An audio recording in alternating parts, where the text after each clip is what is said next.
Oi, eu sou a Mari Maru e aqui a gente fala de moda com propósito e estilo de vida consciente. Bom, hoje a gente vai desmistificar o novo projeto de lei que a França aprovou, que é a Lei Anti-Fast Fashion. E aí a gente vai falar sobre os pontos positivos e também os pontos negativos. Então a gente vai deixar isso mais fácil e mais claro de entender. Só queria deixar claro que para esse vídeo eu escolhi essa camiseta especialmente porque eu comprei ela lá na França quando eu fui, muito chique, tá? Foi €1, ela é de brechó, obviamente, mas aí eu escolhi ela pra estar nesse vídeo hoje, porque eu achei que teria tudo a ver.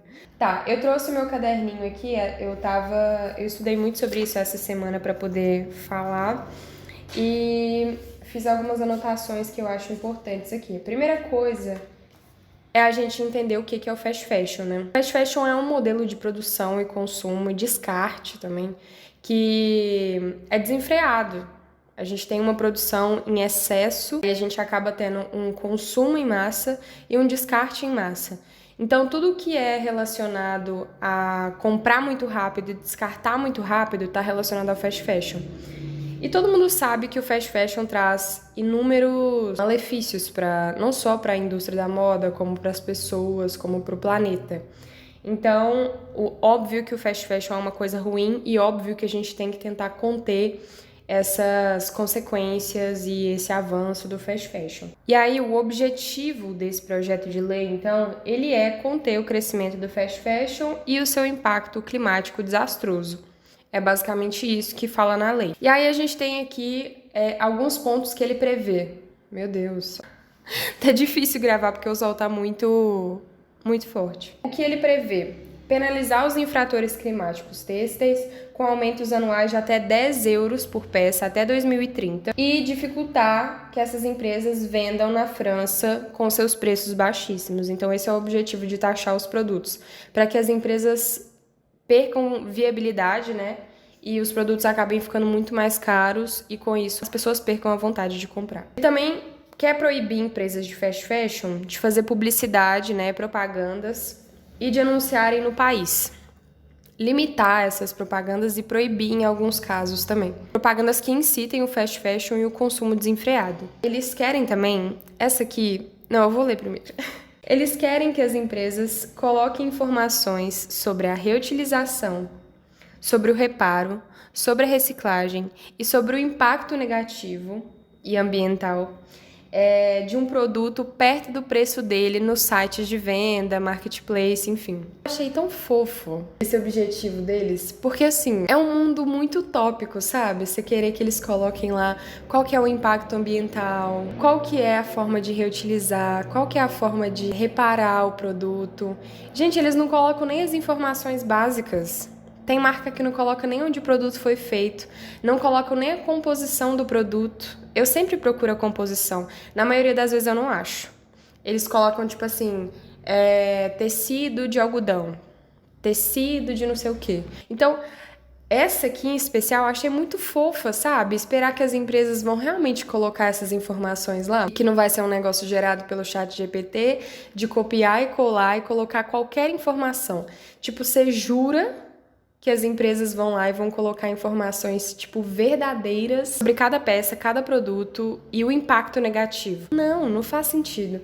Essa eu achei realmente muito fofa deles imaginarem que as pessoas vão fazer isso. As empresas tidas como exemplo para esse projeto de lei são empresas asiáticas. Eles falam muito de duas empresas em especial, a Shein e a Temu. Eles usam muito essas duas empresas como exemplos de ultra fast fashion, que tem essa diferença também. Eu tava lendo lá no site francês, que chama Vie Republique. Eu posso colocar os links que eu usei de pesquisa também aqui na descrição do vídeo. Quando eu tava lendo nesse site, eu vi que eles colocaram uma definição que eu achei interessante, que é ultra fast fashion e fast fashion, em que eles deixam claro que eles não estão querendo penalizar as empresas de fast fashion, mas sim as de ultra fast fashion.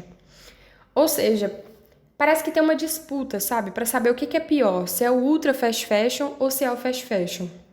E aí, eu acho que é um pouco de romantização falar que o ultra fast fashion é muito pior do que o fast fashion. Porque aí, por exemplo, eles usam muito a Shein e a Temu. Mas e a Zara e a H&M, que são empresas europeias que atuam lá na França? Elas não são citadas em momento algum. E elas praticam o fast fashion. Então a ideia do projeto de lei é penalizar as ultra fast fashions e não penalizar as fast fashions. O que na minha cabeça não faz tanto sentido. Porque aí a gente está entrando no mérito de o que é pior, então. Vamos deixar menos pior do que já tá. Sabe? Achei um pouco problemática. Porque essas empresas, a Zara e a H&M, elas continuam a operar em massa da mesma forma, com os mesmos preceitos que o fast fashion tem. Vou tomar meu café com vocês, tá? A gente tem uma fala de uma pessoa que é uma pesquisadora e uma educadora especialista em moda sustentável, que é a Elizabeth Klein. E ela fala o seguinte: eu gostaria de dizer que essas políticas anti-fast fashion foram motivadas pelo interesse em proteger o meio ambiente e os jovens do marketing agressivo, mas eles são, em grande parte, o reflexo de uma postura conservadora anti-China e protecionista. Quando eu comecei a ler sobre essa lei e quando eu comecei a ver alguns vídeos, eu pensei, meu Deus, a França está muito avançada em relação ao resto do mundo. Eles estão realmente querendo fazer alguma coisa muito positiva, né? Só que aí, quando eu vi essa fala da Elizabeth Klein, eu caí um pouco na real, assim. Porque uma coisa que eu acho que a gente tem sempre que pensar é que o fast fashion é uma cadeia tão grande, a moda é uma cadeia tão grande, e as pessoas falam um pouco disso, porque, para quem não entende, por exemplo, a moda é muito ramificada. Então, em cada lugar tem um tipo de produção, a peça pode começar a ser produzida aqui, ela é mandada para outro lugar, enfim, ela é muito ramificada. E aí, quando a gente fala de fast fashion, não dá para ser um negócio muito isolado. Aí, quando a Elizabeth falou isso, eu fiquei pensando assim, mano, não é tão fácil quanto o projeto de lei fez parecer. Realmente é mais difícil. E aí, quando ela falou de conservadorismo e esse lance do elitismo e protecionismo anti-China, aí eu falei, putz, mano, e se for isso realmente? Aí a gente vai entrar nos pontos negativos desse projeto de lei. Os pontos positivos, eles são óbvios, né? Assim, vai reduzir a publicidade, penalizar os infratores climáticos, vai taxar as peças. Então, por exemplo, eu, como uma pessoa que sou anti-Shein, total, odeio a Shein, nunca comprei nada na Shein. Odeio não só por essas questões, assim, meio ambiente, sustentabilidade. Eu odeio a Shein porque ela realmente consegue entrar na cabeça das pessoas. Eu já entrei uma vez no site deles e aí eu ficava pensando, tipo assim, mano, as peças são bonitas, o preço é acessível, eles conseguem fazer o deles ali, entendeu? E é isso que me dá ódio. O que me dá ódio é eu entrar no Pinterest procurando uma referência e quando eu acho uma referência que eu gosto, eu clico e é da Shein. Sabe assim? Essa é a parte que me dá ódio, porque eles conseguem fazer o papel deles. Eles conseguem atingir o objetivo que eles querem. Então, quando ela falou isso, eu falei, não, mano, eu vou pesquisar sobre isso, porque se uma pessoa que é especialista na área da moda sustentável falou isso, é porque, tipo assim, ela não ia falar sem fundamento. E aí, eu fui pesquisar, a revista Fórum e a Vogue Business fizeram uma matéria completa sobre esse assunto, também vai estar na descrição, caso vocês queiram ler depois. Mas, basicamente, a Vogue Business, ela entrevistou não só a Elizabeth, como outras pessoas que estão na área e que a opinião delas é muito importante. Eu acho que isso é, de fato, testar, sabe? Quando a gente cria um projeto, né, a gente cria na teoria, mas a gente precisa saber se ele é viável ou não. Então, eu acho importante trazer pessoas que já estão na área, que pesquisam, que atuam, para poder falar a opinião delas e o que elas acham sobre isso, porque uma lei por si só, ela não quer dizer tanta coisa, né? E aí lá fala uma coisa, a proposta deixa os especialistas com mais perguntas do que respostas. E aí que a gente vai desmascarar a França. Tá perdendo sentido eu ter usado essa camiseta aqui, né? Eu tô contra a França. Calma. Os problemas. Primeira coisa, a gente falou lá sobre fast fashion, ultra fast fashion, beleza. Mas o que vai definir o fast fashion de fato? As definições no projeto de lei, elas são meio vagas e passíveis de interpretações. O que poderia deixar algumas empresas em desvantagem e outras em vantagem. Então, por exemplo, eles não definem especificamente o que é o fast fashion. Lembra que eu falei que tem essa diferença também do fast fashion e do ultra fast fashion? Porque eles falam dessas duas expressões, mas eles não falam o que seria cada uma. O que vai definir? Qual que é o limite de produção? É uma produção em larga escala de peças, de referências de peças, tem toda essa diferença. E isso é um ponto muito importante, porque não ter essa definição e deixar isso passível de interpretação, vocês sabem, né? Que muita gente vai conseguir burlar o sistema e vai conseguir não ser penalizado por isso. Aí eu acabei de falar, né? Da globalização e da interconexão, assim, que a moda é muito ramificada. Então, muita coisa acontece por baixo dos panos e a gente não descobre. Isso é fato. Por isso que acontece tanto greenwashing, enfim. O buraco é bem mais embaixo. Lembra que eu falei que eles vão taxar os produtos? Pois é, os franceses conseguiriam contornar isso e comprar indiretamente os produtos da Shein e da Temu de outro país da União Europeia. Porque se o problema é trazer direto da Ásia, eles vão trazer de outro país da União Europeia. E isso não está no projeto de lei, não seria um problema. Então, dessa forma, eles conseguiriam comprar sem a taxa, né, que eles iam colocar sobre os produtos, ficaria fora do alcance das restrições e seria um grande problema. Depois, restrição da publicidade. A restrição da publicidade é uma coisa que eu concordo muito. Só que eu acho muito difícil da gente conseguir estipular uma restrição e uma proibição da publicidade. No projeto de lei, eles atacam os canais comerciais da empresa, atacam também os influenciadores que fazem esse tipo de trabalho. Só que aí eles não abordam o problema estrutural. Porque nesse caso, apesar de eu odiar esse tipo de publicidade, eu entendo que o problema não é dos influenciadores e que o problema não é dos canais de comunicação da empresa, não é da galera que está trabalhando. O problema é um problema estrutural, entendeu? O problema é o problema do fast fashion, do consumo e descarte em massa. Então, querer transferir essa responsabilidade para quem está comunicando, eu acho complicado. Ainda mais em relação a proibir, restringir, sabe? Tipo, eu acho complicado. Outra coisa também é que eles não deixam claro como essa proposta ela seria realmente efetiva. Como que isso vai ser efetivo de fato, sabe? Será que realmente vai trazer pontos positivos? Será que vai ter uma mudança significativa? Vai ser capaz de mudar alguma coisa? Então isso é um ponto muito importante, na verdade, que deveria ter sido falado em algum momento. Como que cada objetivo, se ele for cumprido, vai trazer uma consequência positiva, mas nessa parte também não deixa claro. E aí a gente entra em um outro problema estrutural, que é a galera de baixa renda, os consumidores de baixa renda, que ainda tem esses canais de venda, como a Shein e a Temu, como os únicos canais possíveis de consumo.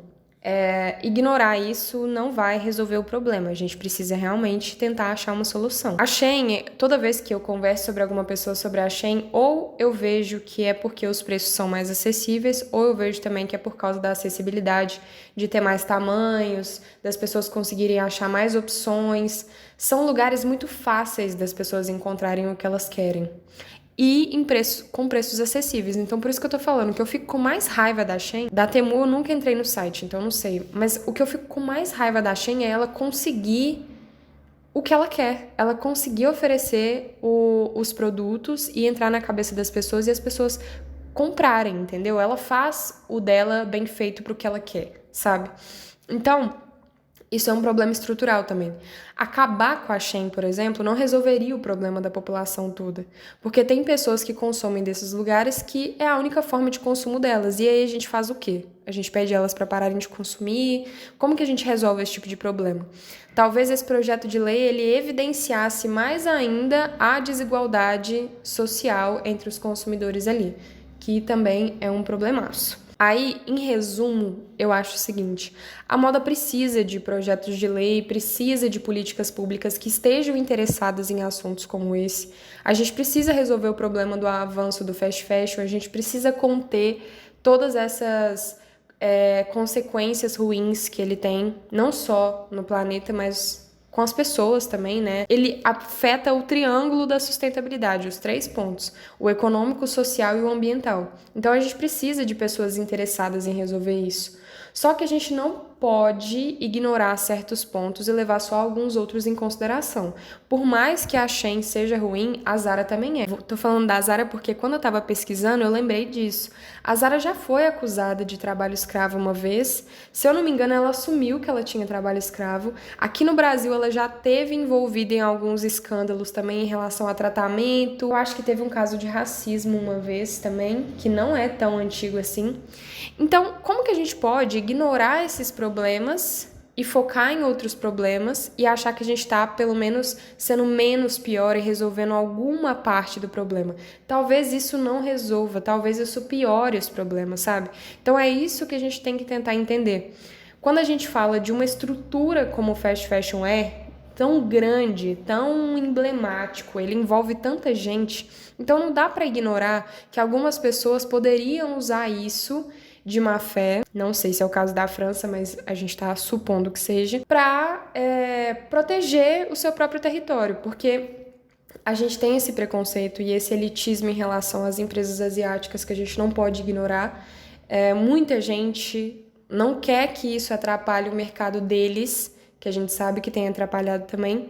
Então, assim, não dá para achar também que a França está sendo o melhor país do mundo e querendo resolver todos os nossos problemas e não levando nada disso em consideração, nenhuma dessas vantagens para o país deles em consideração. Eu acho que o que a gente tem que pensar, uma pergunta, na verdade, vou fazer uma pergunta para vocês e eu quero saber o que vocês acham em relação a isso. Mas vocês acham que acabar com o fast fashion resolveria todos os problemas do mundo? Resolveria todos os nossos problemas? Faria com que a moda fosse mais sustentável?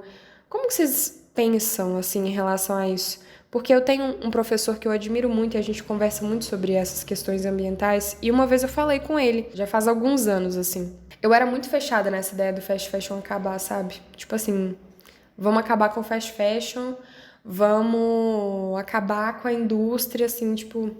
E aí ele falou comigo que esse lance do buraco ser mais embaixo é que é, tipo, muito mais embaixo. Tem muita gente que depende do fast fashion para poder sobreviver. E aí quando a gente fala de limitar, proibir, acabar, derrubar, a gente esquece que essas pessoas estão ali no meio. Então, quando a gente pensa no fast fashion, normalmente a gente pensa, por exemplo, na Zara, nesse exemplo horrível da Zara ter tido pessoas com trabalho análogo à escravidão, de ser uma marca racista, enfim, a gente pensa na galera que tá lá em cima. Mas e a galera que tá lá embaixo? Como que eles estão sobrevivendo a isso? Como que eles estão, sabe? Uma coisa que eu tenho muito como exemplo é o movimento Fashion Revolution, que eu não sei se vocês conhecem totalmente a ideia do projeto, mas em 2011 teve um prédio lá em Bangladesh que desabou, que era o Rana Plaza, e esse prédio, ele trabalhava para as principais empresas de fast fashion mundiais. Então, trabalhadores da H&M estavam lá, trabalhadores da Zara estavam lá. E aí o que acontece? Quando esse prédio caiu, muita gente morreu, muita gente ficou machucada, enfim. E aí o que a moda poderia ter feito? Mano, vamos acabar com esse prédio, vamos acabar com essas empresas, vamos fechar todas elas e foda-se. Só que não foi isso que aconteceu. O projeto Fashion Revolution, ele mostra que, na verdade, a ideia não é acabar e, tipo, foda-se. Porque se a gente pensa em acabar com essas empresas e o resto dos trabalhadores que restaram ali e que ainda estão precisando disso, como que eles fazem? Eu acho que a gente pensa muito aqui e a gente tem que pensar mais aqui, sabe? A gente precisa entender que tem pessoas que, por diversos motivos, gente, não dá pra entrar nesse mérito, mas as pessoas precisam desses trabalhos e a gente precisa estruturalmente resolver isso, ao invés de só tentar derrubar, acabar, proibir. Então, o Fashion Revolution, ele veio com um movimento que acontece até hoje, que é o de ter mais transparência, de ter mais responsabilidade, de cobrar das empresas como que esses trabalhadores estão sendo tratados, onde que eles estão, valorização da mão de obra, da matéria-prima, comprar local. Então, na verdade, a gente não falou que não era para comprar dessas empresas, a gente não falou que era para acabar com essas empresas, mas a gente está tentando resolver o problema de outras formas, porque tem várias outras formas de tentar resolver isso, entendeu? Estruturalmente. Então, quando a gente fala de uma coisa mais assim, mais tipo, mano, vamos proibir a galera de fazer isso, vamos proibir as marcas de vender os produtos, vamos taxar os produtos, vamos fazer não sei o quê. A gente tá pensando muito superficial. Por isso que eu falei que quando eu vi a lei, eu achei que era um negócio tipo, meu Deus, a França tá muito avançada, a França tá realmente querendo ajudar a gente e tal.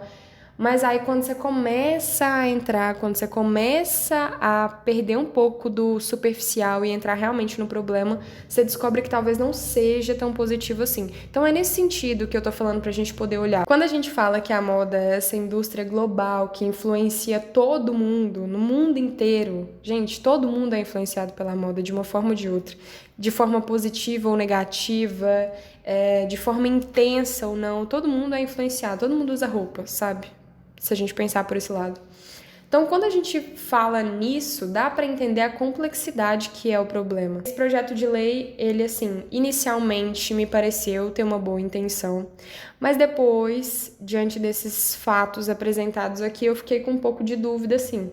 E aí, qual que seria a solução? Não é que os especialistas e a galera da sustentabilidade não quer que a França faça alguma coisa, por exemplo. Mas se for fazer, então que seja algo mais pensado, mais profundo e que não limite também essas consequências. Se for fazer para a Shein e para Temu, que faça para a Zara e para a H&M também. Vocês entenderam que essas justificativas aí do porquê que o projeto pode ser ruim, elas entram muito nessa ideia da França estar sendo um pouco protecionista com o próprio mercado, para que eles não percam espaço para essas marcas asiáticas e para que eles protejam um pouco do fast fashion deles? É isso, é complicado, muito complicado. Quando a gente fala de moda, é sempre bom dar uma pesquisada a mais, porque sempre tem alguma coisa que ficou ali, sempre tem alguma coisa por baixo dos panos. Mas é isso, quero saber a opinião de vocês. Bom, eu tô com Elizabeth Klein e todos os outros especialistas. Eu acho que, apesar de ter uma boa intenção, de parecer ter uma boa intenção, eu acho que o projeto ele tem sim suas desvantagens e tem vários questionamentos, né? Mais questionamentos do que respostas, e que isso pode ser um grande problema e talvez não trazer nenhum ponto positivo e sim pontos negativos. Ah, inclusive, mano, eu anotei uma coisa que é importante, eu vou até fechar com ela. Porque eu perguntei a opinião de vocês, né? Mas aí eu vou deixar mais uma frase e aí vocês vão me falar a opinião de vocês. Eu li nesse site, nesse Vie Republique, que é um site francês, que eu não entendi se era, eu acho que não era o projeto de lei, mas era um resumo desse projeto de lei. E eles falam assim, ó, abre aspas, as marcas de fast fashion que se espalham por regiões distantes e são realocadas são socialmente problemáticas, entre parênteses, trabalho forçado, trabalho infantil, etc. E estão enfraquecendo o setor de vestuário francês. Fecha aspas. Vocês entendem isso, gente? Vocês entendem que essa frase, quando eu li essa frase, tudo ficou mais claro na minha cabeça. Porque aí eu falei, ah, entendi. Então você realmente tá com medo dos asiáticos roubarem o seu espaço. Porque aí quando ele fala que, realmente, eu não discordo disso. As marcas, essas marcas de fast fashion, elas têm um problema que elas são realocadas em países como o Bangladesh, que eu falei, e aí elas aproveitam da precariedade do lugar às vezes, e elas, né, têm trabalho escravo, têm trabalho forçado, jornada exaustiva de trabalho, enfim. Mas e a Zara? Como que ela entra nesse ponto também? Entendeu? Por isso que eu tô falando, não pode ter essa diferença entre fast fashion e ultra fast fashion. Os dois são ruins. E não pode ter essa diferença entre trabalho forçado na Ásia e trabalho forçado na Europa. Um não é melhor que o outro, um não é mais bonito que o outro e um não é mais aceitável que o outro. Isso é importante a gente falar sempre. Quando tá errado e a gente precisa ver o que tá errado para conseguir resolver. Então não tem como a gente ser elitista e fechar os olhos para certas coisas, porque o problema ele só se resolve quando a gente olha de uma forma global e assim, acho que unilateral, sabe? Sem ter nenhum tipo de polarização, assim, a gente precisa realmente ver com os olhos certos e ter as pessoas certas e pesquisadores. Enfim, que bom que a gente consegue ter pessoas que estão realmente engajadas nisso, que pesquisam sobre isso e que expõem suas opiniões, porque eu acho que o mais importante de tudo isso é a gente não ficar alienado também com tudo que a gente lê e achar que tudo é tão positivo quanto parece ser, porque não é. Então, acho que em resumo é isso, né? Falei bastante, espero que vocês tenham entendido, que tenha ficado mais fácil de entender. E é isso, não é que a gente não precise desses projetos de lei, porque a gente precisa, mas a gente precisa que eles sejam um pouco mais aprofundados que isso. Quero saber a opinião de vocês, deixem aí nos comentários o que vocês acharam, se vocês já tinham lido alguma coisa sobre isso. As referências que eu pesquisei estão aqui na descrição. E é isso, espero que vocês tenham gostado do vídeo, se inscrevam para não perder os próximos vídeos. E se tiverem alguma sugestão de conteúdo também que vocês querem conversar por aqui, deixem aí nos comentários. É isso, tchau!